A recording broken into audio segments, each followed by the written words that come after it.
Good morning friends. Doctor Ashis Majumdar কথা বলছি। আমি মর্নিং এক্সারসাইজে এসেছি। এই যে আমার এক ভক্ত চলে এসেছে। এই যে এটা হচ্ছে আমার ভক্ত। এই যে দেখো, এই যে কি তুমি কোথায় ছিলে? হুম হুম হুম কোথায় ছিলে? হুম কোথায় ছিলে তোমরা? হুম আচ্ছা আচ্ছা, দাঁড়াও, একটু কথা বলতে দাও। একটু কথা বলিনি, হ্যাঁ একটু কথা বলবো, পরে কথা বলবেন তোমাদের সাথে।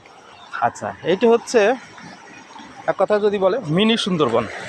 দেখুন, এই যে আমার পিছে যে নদীটা দেখতে পাচ্ছেন, এটা কিন্তু একেবারে সুন্দরবনের সাথে গিয়ে মিলেছে। এই যে কেওড়া গাছ, ঠিক আছে, এটা কিন্তু একেবারে সুন্দরবনের সাথে গিয়ে মিলেছে। আর পানির স্রোত দেখতে পাচ্ছেন কীরকম? এখন হচ্ছে জোয়ারের পানি। এই জোয়ারের পানি বিভিন্ন খাল বিলে এটা চলে যাবে। তো মর্নিং এক্সারসাইজে আসি, যে মর্নিং এক্সারসাইজের উপকারিতা কী আপনারা তো জানেনই। তারপরে বারবার আমি কেন এত এত এর উপরে কেন এমফাসাইজ বা স্ট্রেস দিয়ে থাকি, তার একমাত্র কারণ আপনারা যেন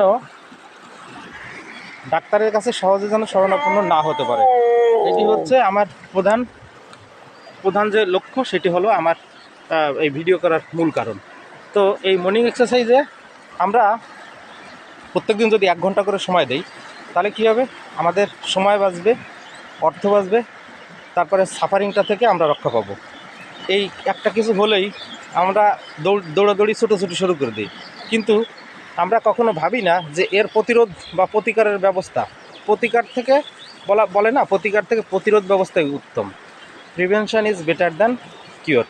এই জন্য বলবো যে আপনারা প্রত্যেক দিন সময় করে হাতে আধা ঘন্টা 1 ঘন্টা খুব একটু শক্তির চর্চা করবেন। দৌড় ঝাঁপ যা যা আছে এগুলো আপনি করবেন। তাহলে কী হবে? তাহলে আপনার শরীরে ব্লাড সার্কুলেশন ঠিক থাকবে, হার্টের যে ফাংশান, ব্লাড পাম্পিং যে ক্ষমতা, এটাও ঠিক থাকবে, এবং ওভারঅল আপনার শরীরের সমস্ত লিম্সে ব্লাড সার্কুলেশনটা ফ্লোটা বজায় থাকবে। এতে আপনার শরীরে যে কোনো ধরনের অ্যান্টিজেন প্রবেশ করার থেকে আপনাকে ডিফেন্ড করবে। তো আপনারা সবাই ভালো থাকবেন, সুস্থ থাকবেন, এটাই আমার একমাত্র চাওয়া, আর অন্য কোনো চাওয়া নেই। আজ আমি বললাম, কালই যেন দেখতে পাই যে আপনারা সকালবেলায় মর্নিং এক্সারসাইজে এসেছেন। আর শীতকালটা কিন্তু উপযুক্ত সময়, এখন শীত শুরু হয়ে গেছে। অলসতা না করে ভোরবেলা উঠে যান। ভোরবেলায় উঠেই আপনি দৌড়ঝাঁপ শুরু করে দেন। তারপরে আপনি আপনার কাজে 1 ঘন্টা পরে কিছু সকালবেলা নাস্তা করে আপনি কাজে চলে যান, ব্যাস হয়ে গেল।